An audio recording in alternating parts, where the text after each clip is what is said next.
My name is Brandon Harrison, and I'm Associate Features Programmer for Doc NYC. I'm very pleased to welcome director Magnus Skatvold and producer Håvard Gossé of Blue Code of Silence, an amazing film that we'd love to chat with them about today. So welcome, guys. Thank you. Thank you. It's good to be here. So I'm going to dive right into it because I'm very curious. When you're coming as an outsider to this world that is, very fraught. You've heard a lot about corruption and policing and things like that. And here in the States, how do you gain the trust of a figure like Bob Lucci? I think you pointed it out that we were outsiders coming into this, and with absolutely no knowledge besides pop culture and movies on kind of corruption in New York and policing. So it was really my interest for this guy that I didn't know anything about before I met him around 10 years ago in Rhode Island at a barbecue party there by coincidence. And I got very intrigued by this guy that kept telling old cop stories from the 60s, 70s when he was in NYPD. And I think me being kind of an outsider without a journalistic agenda, at least at that time, without any bias, any kind of stuff like that. I think that made him trust me to tell his story. And it took maybe 3-4 years before he agreed to sit down and do an interview with me. And it kind of snowballed from there. Well, you explain that now because you have some scenes in the film that show his gregariousness, how he likes to chat people up a bit on the street or anything like that. How did you maintain that relationship over those years before you were able to even film with him? You just keep asking, you just be around. How do you do that? I met him through the American producer of the film, Alex, and the co-director, Greg Malazzi. They're kind of family friends. So every time I live in Norway, so every time I visited with them, I would bump into Bob Lucci because he was his family friend of them. So every time I met him, we kind of started talking about maybe doing a documentary together because he had done a play, he had written a book about his life, but he had never done a documentary at that point of his later life about kind of looking back with a couple of decades between the events that happened in the 60s and 70s. So Magnus, Magnus, you are also like you're a guy that is really good at making friends. It's kind of, I don't know how you do it, but everyone likes you. So I think that's also kind of a thing that made you get into Bob and persuaded him to be on board on your film. I think it was important that it was you that asked him. Yeah, that's really interesting because you talk about Bob, this guy, this larger than life figure.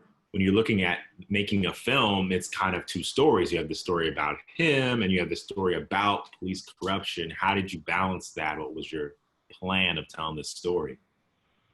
The plan started out as kind of telling a more historical look at this guy's life.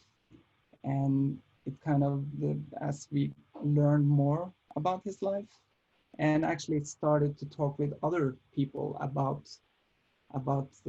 his story, we saw that there was a lot of different takes on the same story, that Bob had kind of his own take on the events that happened at this time, but others, if we talk to other police officers, lawyers, even family members, they had their versions of the story. So it kind of became almost like a puzzle for me to really dig into who is this character really. As a filmmaker, Bob is clearly controversial to someone or some different people. What was it like in terms of putting this together with production and getting these interviews with people who may not like him or have their own opinions and bringing these people in? What was that like? Was that very difficult? Were there people that are just raging to talk about him, or any stories that didn't make it on into the actual final film? Yeah, for sure. We had we got in contact with one of Bob's old colleagues, and he had kind of the names. He started to trust us to kind of reach out to his old colleagues and people that worked with him.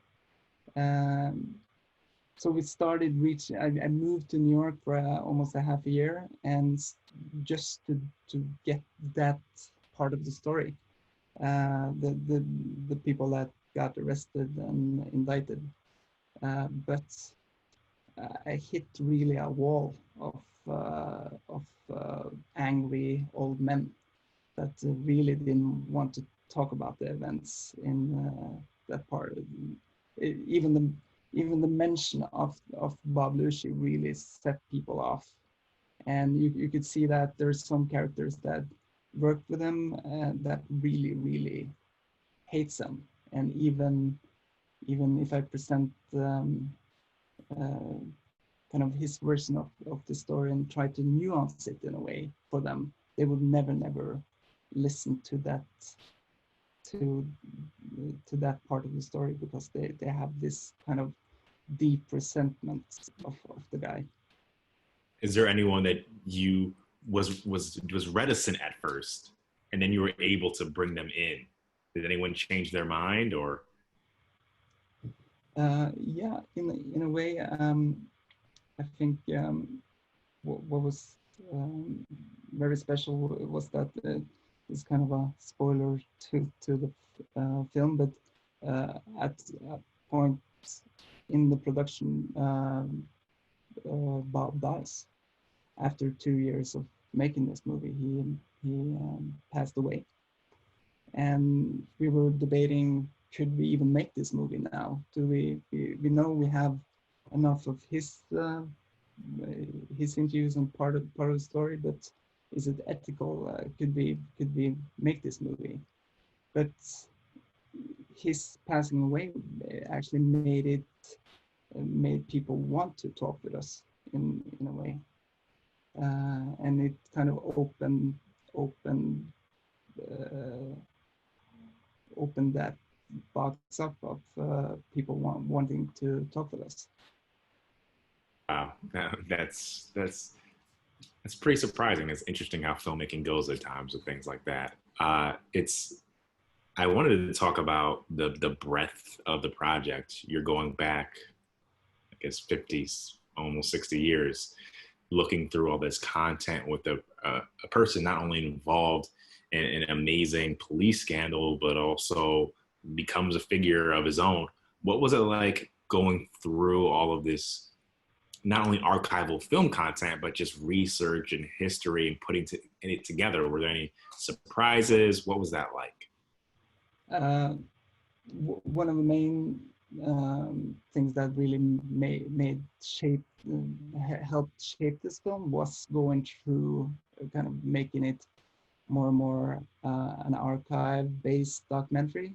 I'm a big fan of archive-based films, so we really put a lot of effort into telling not only the story of Bob Lucy, but the story of police corruption and what New York went through the 60s and 70s, through the lens of policing and corruption.